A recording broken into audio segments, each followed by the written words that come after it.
несколькими днями ранее. Когда капитан Чат вышел, в каюту забежал черный кот.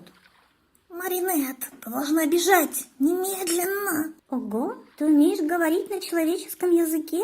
А разве существа вашего вида умеют говорить? Ну, капитан занимается торговлей редкими товарами. И как-то раз мы перевозили ценные магические артефакты. А я заснул в трюме, где они лежали. А когда проснулся, понял, что могу говорить. Магия, знаешь ли, подействовала. Кстати, чтобы ты знала, кошки и так все понимают. Нам говорить с людьми совсем не обязательно. Дело не в этом. Беги с этого корабля, сейчас же. Конечно, я очень хочу покинуть это место как можно скорее. Но почему ты мне об этом говоришь? Глупая, разве ты не поняла? Тебя хотят продать на рынке Барбадоса как редкий товар. А мы оба с тобой мифические существа. Тут Плак важно надулся и выгнул спинку. И как мифические существа мы должны помогать друг другу. Плак, что ты здесь делаешь? Иди на палубу. Брысь! Грозно воскликнул капитан, зайдя в каюту посреди разговора кота и русалки. Мяу. Плак выскользнул за дверь. А ты останешься здесь. Тебе будут приносить еду и питье. И прости меня за все. За все, что здесь сейчас произойдет. У меня просто нет выхода. Капитан помрачнел лицом, вышел из каюты и замкнул дверь на тяжелый замок.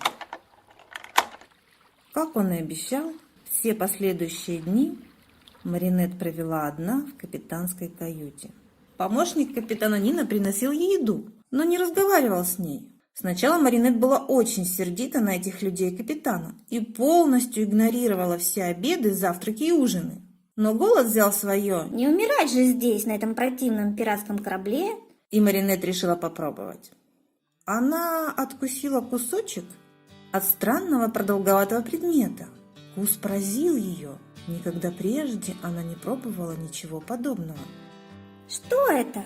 Спросила она у Нина, когда он пришел забирать тарелки. Нина помахал головой и показал жестами, что он ничего не слышит. И действительно, на голове у помощника было странное устройство, закрывавшее ему уши круглыми дисками. Извини, я тебя не слышу. Капитан приказал никогда не снимать наушники, если захожу к тебе в каюту. Маринет показала пальцем на крошки, оставшиеся от странного предмета. Ты спрашиваешь, что это? Это хлеб. Тебе понравилось, правда? Маринет кивнула головой. Нина широко улыбнулся. Я рад, что ты начала есть. Наш повар будет очень доволен. Капитан приказал готовить тебе отдельно самые вкусные блюда, которые только он умеет. А наш капитан знает толк в хорошей еде, поверь. Маринет стало грустно. Чат заботится о ней, но не хочет ее видеть. Он задумал что-то плохое. Ну ничего, так просто я себя в обиду не дам. Я смогу за себя постоять. Так тянулись дни за днями. По крикам чаек за бортом Маринет поняла, что корабль приближается к какому-то берегу. Они вошли в порт.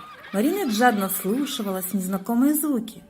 Это были голоса людей, крики странных животных, шум колес повозок. Все эти звуки были ей незнакомы. Даже шум прибоя звучал здесь совсем не так, как в родных краях.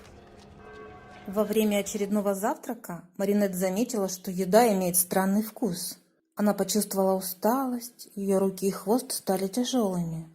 Глаза стали закрываться, ей очень захотелось спать. Последнее, что она увидела сквозь смыкающиеся веки, лицо капитана. Прости. — шептали его губы. Когда Маринет очнулась, она находилась в клетке с прочными толстыми прутьями. Вокруг толпилось множество людей, все смотрели на нее, показывали пальцами, шумели и галдели на незнакомых ей языках. Я в клетке. Какое-то животное. Вот, это оно. То самое плохое, о чем говорил кот. Это случилось. Глупая русалка. А ведь кот предупреждал меня. Моя доброта всегда меня подводила. Надо было наброситься и перегрызть перегрызть горло тому пирату, который приносил еду, а потом доползти до борта и выпрыгнуть в море. А еще я должна была вырвать сердце капитана Чата еще до того, как он поймал меня в свои сети. Теперь я здесь, в этой клетке, на потеху этой толпе. И я умру. Люди убьют меня, так, как они убивали всех тех русалок, что попадали в руки людей прежде. Здесь, в этой клетке, придет конец моей жизни. На глазах Маринет выступили слезы. Толпа зашумела и приблизилась. Глаза людей алчно вглядывались вглубь клетки, пытаясь получше рассмотреть красивую русалку. Их губы и пальцы на руках шевелились. «Я куплю ее на вес золота всю целиком!» Громко закричал кто-то из мужчин, стоявших близко к клетке. Я куплю ее по цене алмаза. Я заплачу серебром, продайте мне ее хвост. Толпа зашумела еще сильнее. Маринет лихорадочно оглядывалась по сторонам. «Где же капитан?» Капитан стоял сбоку от клетки и за все время ни разу не взглянул на свою пленницу. Люди что-то кричали капитану, их лица светились алчностью и веселой злостью. Мужские голоса громко выкрикивали что-то из толпы. «Нужны честные торги! Продайте ее по частям! Кто даст больше? Сколько будет стоить хвост? Плавники поштучно. Кто даст больше?» Маринет захватил страх смерти. На пару секунд ее взгляд задержался на бледном лице высокого стройного юноши в серебристо-черных одеждах. В отличие от остальных, лицо бледного юноши выражало только печаль. Толпа зашумела еще сильнее. Сосредоточься. Ты сможешь.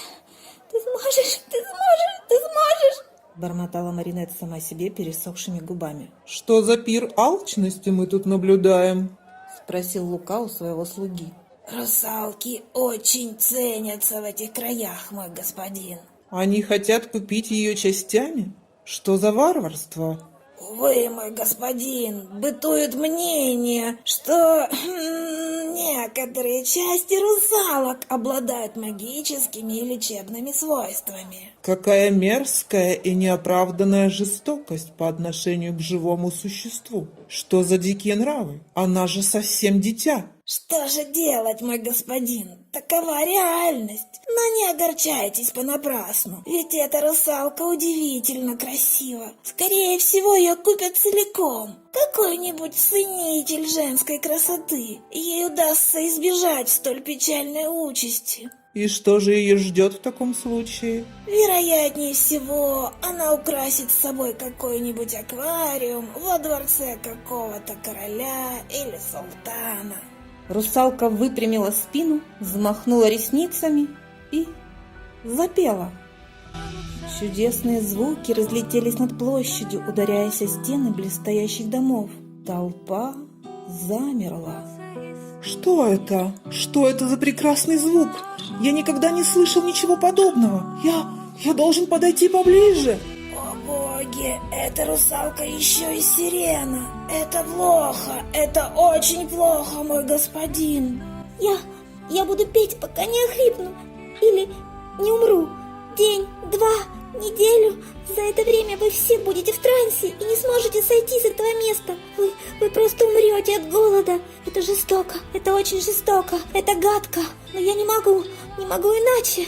Ведь я не хочу и не хотела всего этого. Чат, что ты наделал? Почему твои зеленые глаза стали такими холодными, и ты больше даже не смотришь на меня? Злые и жестокие мысли обрывками проносились в голове Маринет. Она пела, а из ее глаз текли слезы. Люди замерли, жадно вслушиваясь в чарующие звуки. Их глаза остекленели. Некоторые не выдерживали и падали на землю, как мешки с мукой. Не забыть и впредь его медовый глаз. Мой господин, закройте уши, молю вас, закройте уши, это очень плохо. Но молодой принц уже не слышал его. Его глаза были широко открыты, на щеках играл яркий румянец. Он медленно двигался к центру площади, к клетке с русалкой. Его губы бессвязно шептали. О, моя музыка, моя жизнь. Наконец-то я нашел тебя. Звуки, мелодия, музыка. Летал среди снов, он не гнался от ветра и жаждал его.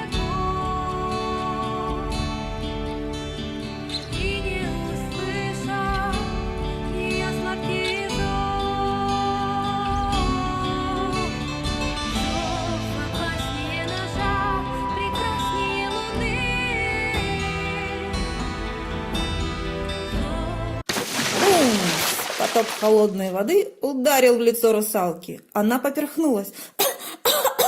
Краем глаза русалка увидела кривую ухмылку капитана, и тяжелая ткань упала на клетку и закрыла ее от солнечного света. Толпа начала медленно шевелиться. Люди с трудом приходили в себя от случившегося. Капитан Нуар поправил свои дорогие одежды, потом изящным движением вынул из своих ушей небольшие деревянные пробки. Он галантно поклонился.